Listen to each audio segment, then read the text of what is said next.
नमस्कार दोस्तों, स्वागत है आपका हमारी वीडियो में। मेरा नाम है पुष्पेंद्र शर्मा। आज हम बात कर रहे हैं गाजियाबाद के एक क्षेत्र जिसका नाम है छपरौला। यहाँ की सड़कें जिन्हें जीवन रेखा कहा जाता है वो अब खतरे की पट्टी बन चुकी हैं। स्कूल जाने वाले बच्चे यहाँ या बुजुर्ग या यहाँ के स्थानीय लोग, उनको इस खराब सड़क की वजह से अपने रोज के जीवन में बहुत सारी समस्याओं का सामना करना पड़ रहा है। इस वक्त मैं खड़ा हूँ छपरौला की जो मुख्य सड़क है, और यही एक सड़क है जो यहाँ के जो 4-5 मोहल्ले हैं उन सबको जोड़ती है। तो दुख की बात यह है कि अगर ये सड़क इतनी खराब है तो इस खराब सड़क की वजह से ना तो बच्चे स्कूल जा सकते हैं, ना ही कोई हॉस्पिटल की सुविधा मिल सकती है, और इमरजेंसी होने पर एम्बुलेंस की सेवा भी यहाँ प्राप्त नहीं की जा सकती। जैसा कि आप देख पा रहे हैं, अभी इतनी बारिश भी नहीं हुई है यहाँ, ना ही कोई ऐसा मौसम खराब रहा है, फिर भी इतना पानी भरा हुआ है, चारों तरफ गड्ढे हैं। बच्चे जो स्कूल जाते हैं उनकी जो स्कूल की बसें हैं अक्सर वो अंदर आने से मना कर देती हैं। जो लोग बाग अपना राशन लेने के लिए, अपनी शॉपिंग के लिए या किसी भी अन्य अपनी ज़रूरत को पूरा करने के लिए जो यहाँ से बाहर जाते हैं, तो ई रिक्शा जब वो अपना सामान लेके लौटते हैं तो ई रिक्शा भी अंदर आने से मना कर देते हैं, वो भी उनको मेन रोड पे ही छोड़ देते हैं। ऐसी समस्याएं इनको अपने जीवन में हर रोज हर दिन देखनी पड़ रही हैं। सरकार से उनका एक ही अनुरोध है कि ये जो उनकी समस्या है, यहाँ जैसे बिजली नहीं आती 2 दिन, आती भी है तो दिन में मुश्किल से 6 घंटे के लिए आती है, सड़क की सुविधा बिल्कुल है ही नहीं। तो ये जो बेसिक सुविधा हैं, तो इन बेसिक सुविधाओं के लिए यहाँ के जो लोग हैं वो सरकार से अनुरोध कर रहे हैं कि उनको ये सारी सुविधाएं दी जाएं। बाकी हम यहाँ के जो स्थानीय लोग हैं उनसे बात करेंगे, उनको इस रोड की वजह से ऐसी कौन कौन सी समस्याएं हैं जो रोज फेस करनी पड़ रही हैं, वो हम उनसे जानेंगे। तो रोज आ रहा है। सर नमस्कार। नमस्कार सर। हाँ सर, पहले तो मैं आप सभी चैनल वाले भाइयों का जो हमारे यहाँ आए हमारी समस्याओं को आगे तक पहुँचाने के लिए आपने इतना कष्ट किया, मैं आपका धन्यवाद करना चाहूँगा। और हमारे यहाँ रास्ते आपने वीडियो दिया ही है, रास्तों के हालात आप देख ही रहे हैं। दिन प्रतिदिन हमारे यहाँ एक्सीडेंट होते होते हैं। छोटे छोटे बच्चों को, जैसे हमारी औरतें, माँ बहन बेटियां छोटे बच्चों को लेकर स्कूल जाती हैं, उस टाइम कई बार स्लिप हो गए बच्चों को, कई बच्चों को फ्रैक्चर हो चुके हैं। अभी मेरे साथ में एक सज्जन खड़े हुए हैं भाई साहब, इनके मिसेज के आपके 1 साल होगी करीब, भाई साहब 1 साल हो गई ना, 1 साल हो गई है। इनके मिसेज का पैर टूटा था, पैरा फ्रैक्चर इतना भयानक हुआ वो अभी तक ठीक नहीं हो पाई है। अभी 1 साल से वो बेड पर हैं बेचारी, इसी रास्ते की देन है वो। ये हालात है हमारे। जैसा कि आप देख सकते हैं, ये जो अंकल हैं वो एक की फोटो भी दिखा रहे हैं। जैसा कि अभी इन्होंने बताया कि 1 साल पहले लगभग इसी खराब रोड की वजह से इनकी जो धर्मपत्नी है वो गिर गई थी और उनका जो पैर है उसमें फ्रैक्चर आ गया था। और अभी एक सज्जन हमारे बीच में है नहीं, उनके एक रिश्तेदार थे, यानी कि दामाद से उनके, इसी रास्ते पर इसी रफ्तार स्लिप हो रहे हैं। स्लिप गड्ढे के कारण उनको ठोकर लगी थी मात्र, वो तो परमात्मा जाने उनकी डेथ साथ ऐसे ही होनी थी, लेकिन इसी के कारण, हम तो इसी कारण दोस्त बताइए कि यहाँ गिर करके ऐसे ही मौत हो गई थी। गिर करके गिरे, सिर में चोट लगी और एक्सपायर हो गई थी ऑन द स्पॉट इसी रास्ते पर।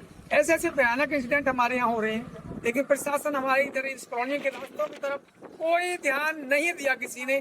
जबकि 15 साल करीब भाई साहब हमारी इस कॉलोनी को बसे हुए, हमने किसी भी आदमी ने, यहाँ इतने लोग खड़े हुए हैं, मैं 15 साल का अंदर बता रहा हूँ, 15 साल हो गए हैं कम से कम हमारी कॉलोनी को बसे हुए, और 15 साल में आज तक यहाँ प्रशासन ने कुछ नहीं किया है, कुछ भी नहीं किया। ना कोई खंजा लगवाया, ना ये मलबा जो डलवाते हैं हम लोग। जबकि 15 साल करीब भाई साहब हमारी इस कॉलोनी को बसे हुए, हमने किसी भी आदमी ने, यहाँ इतने लोग खड़े हुए हैं, मैं 15 साल का अंदर बता रहा हूँ, 15 साल हो गए हैं कम से कम हमारी कॉलोनी को बसे हुए, और 15 साल में आज तक यहाँ प्रशासन ने कुछ नहीं किया है, कुछ भी नहीं किया। ना कोई खंजा लगवाया, ना ये मलबा जो डलवाते हैं हम लोग सब इकट्ठा करके, ऐसे इकट्ठा कर चंदा इकट्ठा करते हैं हम लोग 10-12 कम इसको डलवाते हैं, मलबा ऐसे इकट्ठा करते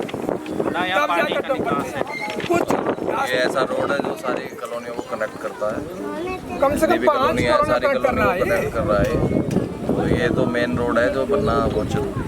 तो दोस्तों, जैसा कि आपने भी सुना कि ये जो रोड है ये करीब 15 साल से नहीं बना है। बोल रहा हूँ, मेरे में रिकॉर्ड हो रहा यहाँ पर जो लोग आ गए हैं 15 साल पहले से यहाँ रहने लग गए थे, और लेकिन सरकार 15 साल से और अब तक जो बेसिक सुविधाएं जो होती हैं अब तक वो नहीं दे पाई है यहाँ पे। और जैसा इन्होंने एक वाक्य बताया कि यहाँ फिसलने की वजह से एक जन की मृत्यु भी हो चुकी है।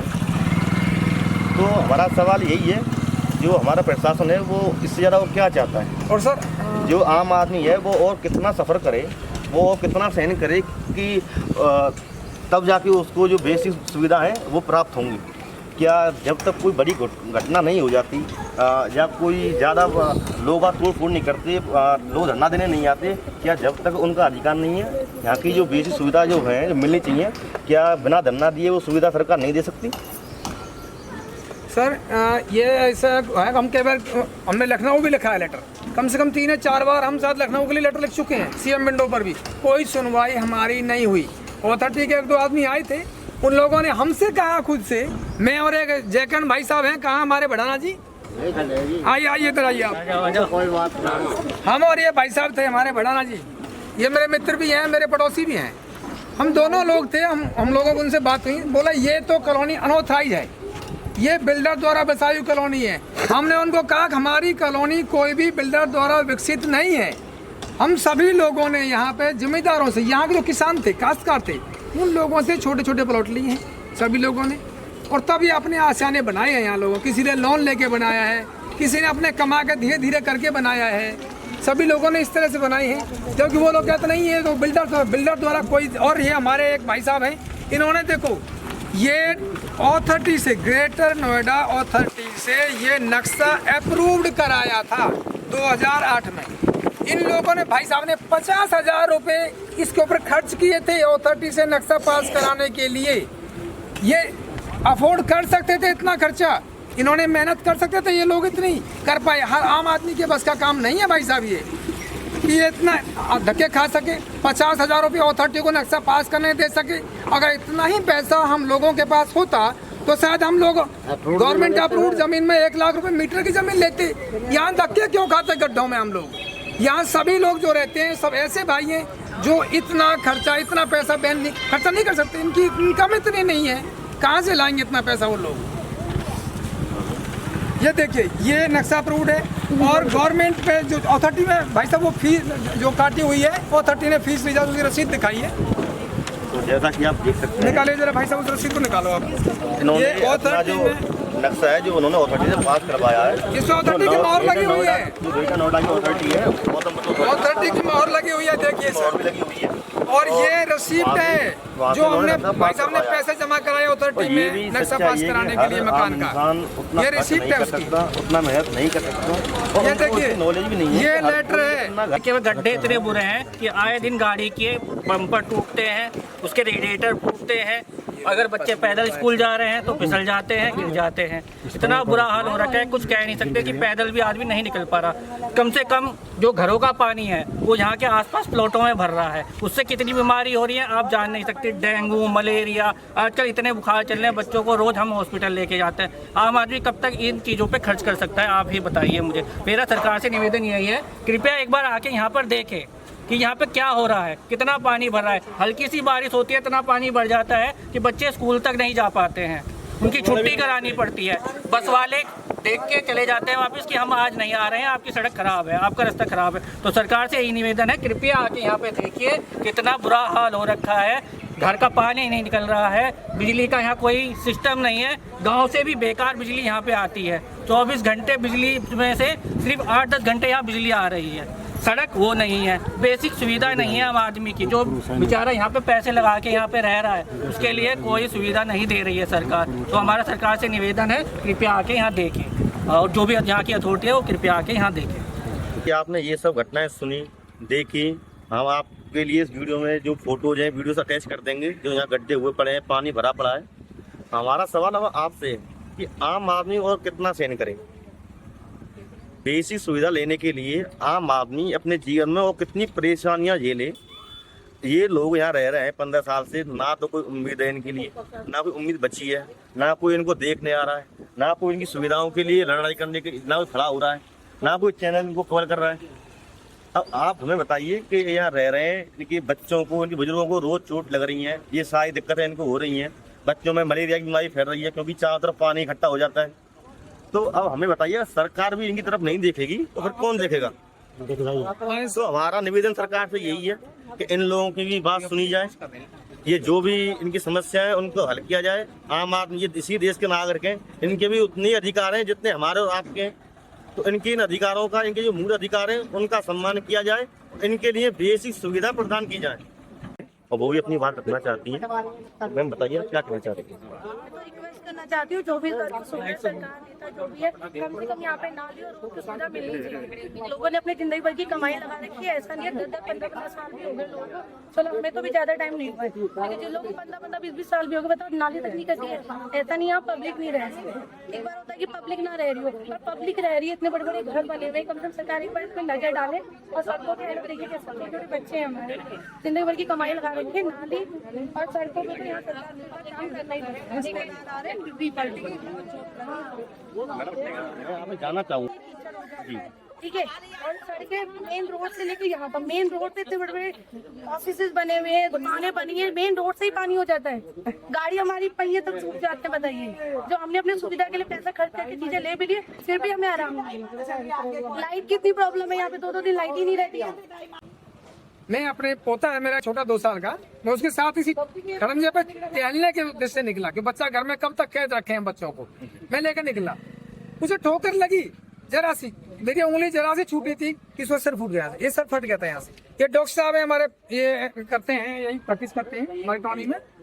छोटी मोटी अपन जैसे गुजर करने के लिए काम तो करना पड़ेगा भाई साहब, यहाँ करते हैं, एक हॉस्पिटल में जॉब करते हैं। इनके पास मैं गया तो इन्होंने उसकी बैंडेज वगैरह से ट्रीटमेंट किया उस बच्चे को। ये स्थिति है हमारे, हम लोगों की यहाँ। डॉक्टर साहब, मेरा सवाल आपसे ये है कि अगर हम एक आपसे अंदाजा लेना चाहें तो महीने में कितनी घटना है जो मरीज आपके पास आते हैं, इस रोड की वजह से कितनी घटनाएं ऐसी हैं जो है हो जाती है? महीने में करीब 10-15 बच्चे तो आ ही जाते हैं गिर के, किसी के पैर में हाथ लगी, किसी के सिर में चोट लगी, किसी घुटने में लगी, किसी के घुटने में। 3 महीने पहले मैं भी बरसात में फिसल के गिर गया था, मेरे भी पैर में चोट लगी थी बाइक से, यहीं पे मैं भी फिसल के गिरा हुआ। तो दोस्तों, जैसा आपने सब कुछ सुना, लोगों ने अपनी बातें रखी, जितनी यहाँ की समस्याएं थीं जो वो हर रोज़ अपने जीवन में सामना कर रहे थे, वो सब आपने भी सुनी। अब ये सब बात सुन के आपका क्या विचार है, इस बारे में आप क्या सोचते हैं, आपके क्या मत हैं? और जो सरकार इन लोगों को इग्नोर कर रही है, इस बारे में भी आपका क्या विचार है? कृपया करके हमें कमेंट में बताइए, हम आपके कमेंट जरूर पढ़ेंगे, आपके विचार जान के हमें भी अच्छा लगेगा। बाकी जो हमने ये खबर कवर की है, आपका इस बारे में क्या विचार है? भविष्य में हम ऐसी खबर जो है आपकी लाते रहेंगे जहाँ किसी की नजर। और ऐसी खबर जानने के लिए, सुनने के लिए कृपया आप हमारे चैनल को सब्सक्राइब कर लें। इस वीडियो है इसको लाइक करें और इस वीडियो को जितना हो सके शेयर करें, जिससे ज़्यादा से ज़्यादा लोगों तक ये वीडियो पहुँचे और हो सके। और ये वीडियो देखने के लिए आपका धन्यवाद। हमसे बने रहिए, जुड़े रहिए। STV India news.